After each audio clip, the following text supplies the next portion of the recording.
Kyrie, I'm thinking about the shot that you hit over Steph in the finals. I'm thinking about the shot you hit over RJ last season, and I'm thinking about, the shot that you hit tonight quite a few times, sidestep from the right wing. Is that kind of one of your bread and butter shots that you've worked on for quite some time?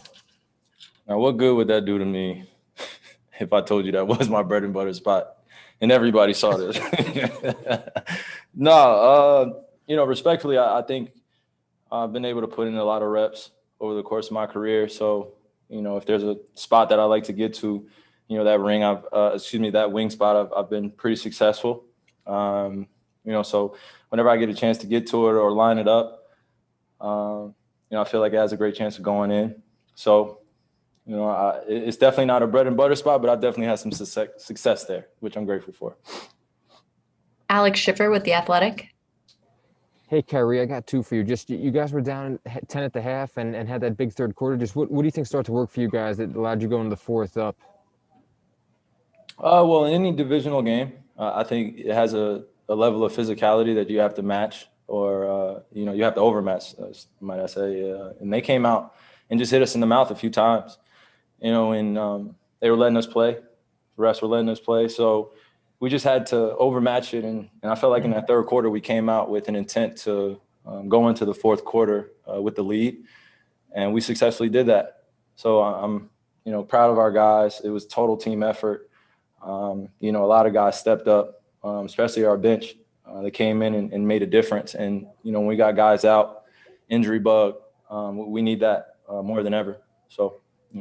And you just touched on my second question a little bit, but I mean, that late game execution from you guys, given it was a group that normally isn't playing together, outside of that one turnover you had, which you said after the game you were ready, wish you had back. Just what do you think of that, given the circumstances? Yeah. Yeah, no, we just usually have a package that we go to towards the end of the game, and they were running the Knicks were running a hit, so they were running a double team, and a few times down the last 3 minutes, they were pretty successful at getting the ball in someone else's hands to take a tough shot or to influence the shot. So when I got a chance to, it was less than 40 seconds left or 50 seconds left, and I had that turnover. It just takes the wind out of the sails a little bit of, having a possession that we could have maximized. So things happen. You learn from it. But I'm glad we came out with the win. Like I said, it's a total team effort. The guys did a great job of supporting, each other and me. Brian Lewis with the New York Post.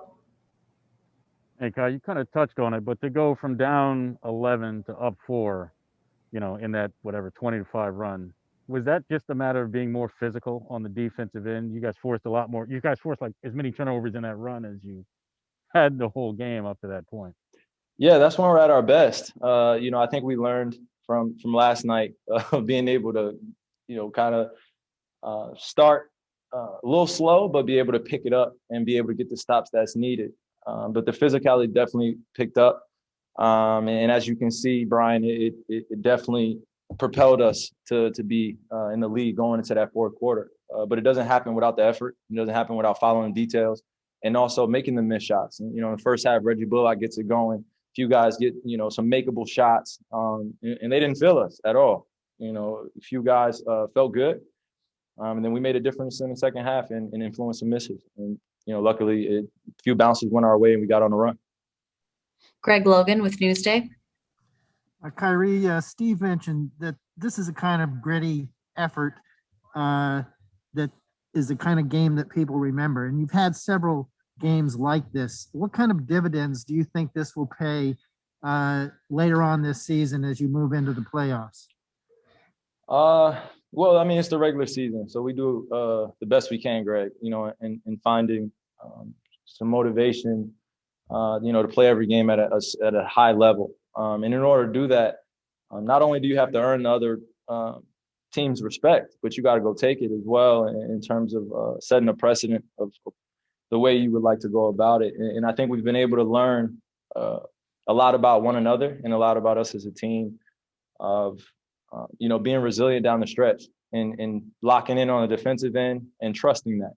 Offensively, it's going to turn over.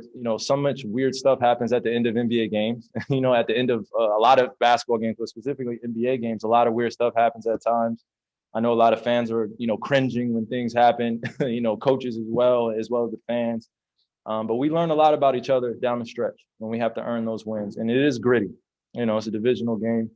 Played against Chicago yesterday, a few other games ago. We played against some teams that really took it to us. And, we just got to be able to respond each and every time, whether we're down 10, down 15, down 19, or up 10, up 5 or 15. We still have to have that, attitude, that mentality.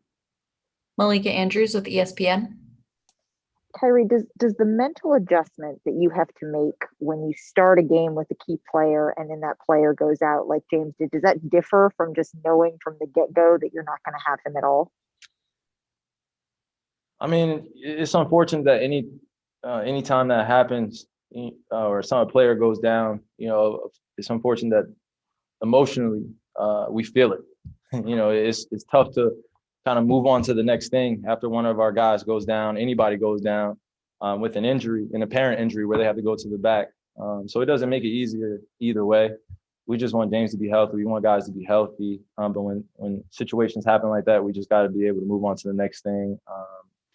And it was tough. You saw it in terms of the flow of the game. It changed the flow. They started running a little bit of a different defensive package, started packing in the paint a little bit more.